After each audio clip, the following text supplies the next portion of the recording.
So guys, ito na po yung sitwasyon ngayon dahil sa bagyong Ada. At yung tulay namin naanod dito, pero yung isa naputol na, naanod na talaga. Wala na doon, dalawa tumakadugtong para doon eh. So, wala na, sobrang lakas oh, grabe. As in, lakas talaga niya. Pero hindi pa to. Minsan umaabot talaga dito yung tubig oh, ganyan, ganyan. Mahina pa to kung tutuusin. Pero palakas siya ng palakas, mamaya abot na yan dyan. Pero hopefully, sana hanggang dyan lang talaga, hindi na yung aapaw pa talaga dito. Kasi nasa gilid na talaga kami ng ilog. And sana hindi na masyadong tumaas. Ala, o, tinan mo, o. At taas na. Ngayon, konti-konti na, dito na yan.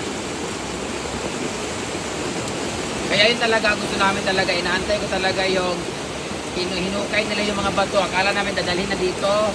Anong doon? Gilid na talaga i-refract pagay sa kabila. Kaso, pinigil na nila. Ano kayong dahilan? Wala na daw.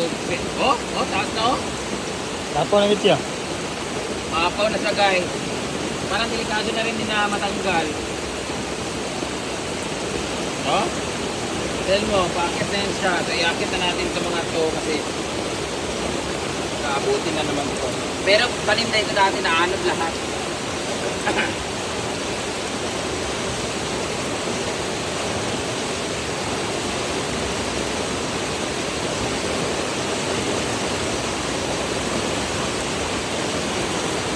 na guys oh. Mataas na yung tubig. Wala nang tulay. So mga hanggang Sunday, close kami siguro dito. Wala na ang anak buhay. Wala, lakas na naman ang ulan o sobra. Tayo na lang natin ba? So guys, as of 2 PM, ganito na po yung tubig. Pataas siya ng pataas talaga. And ayan o. Naanod na yung mga tanim dito. Nawala na yung tanim namin dito. Nawala na yung puno ng saging. Kanina yung tubig dito.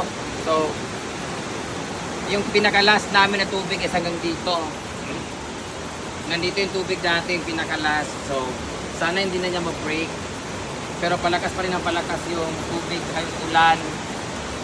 Nawawala, bumabalik, nawawala, bumalik. Pero mas mataas talaga ang tubig kasi malakas ang ulan sa Claveria kung saan ang galing yung tubig na to.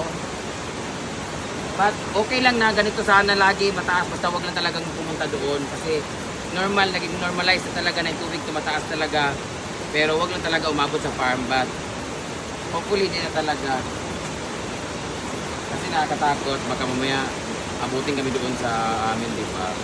Pero sana si Lord pahinain na niya yung ulan para hindi kami umabot talaga. So close muna kami.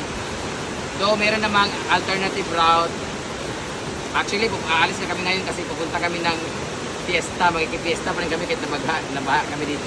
Nag-promise kasi kami sa friend ko from Japan, si partner Janet, Ate Janet. Fiesta sa kanila dyan sa kabilang bayan.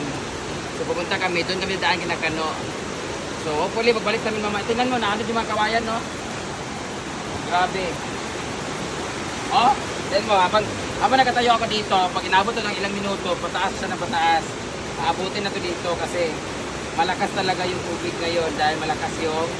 Sa mga nagsabi naman dyan na pagawa daw ako ng tulay, hindi ganon kadaling magpagawa ng tulay na solid concrete kasi maliit lang ang 100,000 guys sa tulay na yan pag dyan. Saka, hindi ko pwede pagawa ng tulay dyan personally kasi baka kailangan pa ng permit or ano man.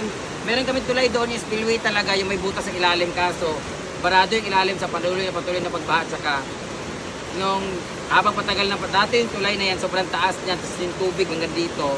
Pero ngayon na level na yung tubig sa tulay, umaapaw na siya kahit konting ulan lang. So yun dapat ang gawin, dapat na proyekto, hindi yung ako yung magpapagawa.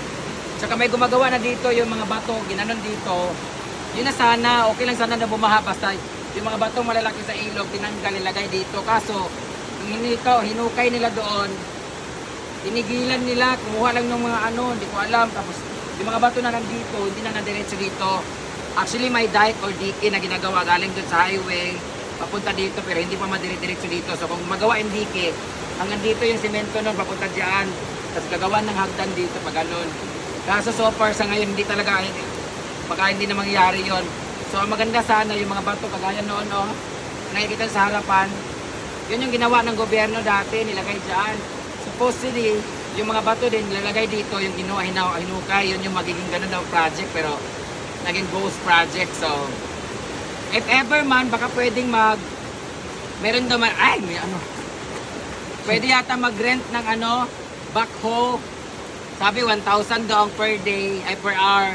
So pag nagkaipon siguro ako, yun yung magiging project ko, hindi yung tulay, kundi yung magpapahukay ako dyan sa ilog. Kailangan pa ng permit talaga. But since ang dami naman nagkakwari daan para binibenta yung mga lupa, yung mga buhangin, why not ako magpakwari ako dyan for the purpose na hindi na i-develop yung farmland, kundi talaga siya to protect din the site or farm. Pero baka hindi ako bigyan ng permit kasi sasabihin na under development sa aking farm, pero dapat for the safety naman to, di ba? So if ever man bigyan ako ng permit na munisipyo, yun talaga ang hilingin ko, na mag-rent ako ng backhoe, ipapaayos to dito. Kahit hindi na maayos, basta yung bato lang dito ilalagay, kasi at least yung mga bato, kasi ito guys, ito kung hindi ko to pinasimento dito, pinariprap yung ilalim ng mga ugat, matagal na yung nabanlas dyan, matagal nang wala dyan, siguro wala na to dito lahat ito, kasi naka-riprap, kasi nakasimento kasi yung ilalim niyan eh. So pag makita niyo yan sa walang baha, yung ilalim niyan puro bato, simento, kaya yung tubig umabot na dito, yung doon hindi nababanlas. Tingnan mo yung tubig, oh. Oh, dati wala to dito, hanggang dito yung lupa niyan, pero ngayon paubos na ng paubos. Kung hindi yan na simento, wala na. Tingnan nyo guys, oh. Oh, na simento siya, dito napapala sila, di ba? Kung lupa na to dito, nabanlas na to dito, na ganun na to. Ayan, oh. Wala na talaga yan, ubos na talaga yan. Pero hopefully, pag sana yung matulungan kami dito ng gobyerno na baka pwede bigyan kami ng permit para maayos namin to dito. Since naumpisahan naman na nila, kung napansin nyo dati, naumpisahan nilang hukayin, yung mga bato na kalitaw na, pwede na siguro yung itambak dito, malibil dito. No? So, I'm calling, sana bigyan kami ng permit if ever man pwede ba to. Pwede ba to kay Mayor Dendor Sardin or kay Governor Ma'am Juliet Oy? Baka pwedeng, okay lang naman siguro to ma'am, no? Nakita tayo kagabi sa show sa Balingasan. So, sana pag kumuha kami ng permit, payagan kami dito ng gobyerno na yung mga bato doon ilagay dito para yung tubig, maganda yung daloy, tsaka yung bato dito mapunta. So, I'll see you. Sana magawa ng update to. Dito sa amin, ayan, no. Yun yung dyan mag-uumpisa. Papunta dito, tawid para papunta sa kabilang barangay. Ang hinaguan nandyan, unahan. Yan yan tayo. Magsabi dyan na paggawa kami ng tulay. Meron kaming tulay talaga. Meron pa nga unong hanging bridge, oh, hindi na pa kinabangan. Huwag ko ba? Go.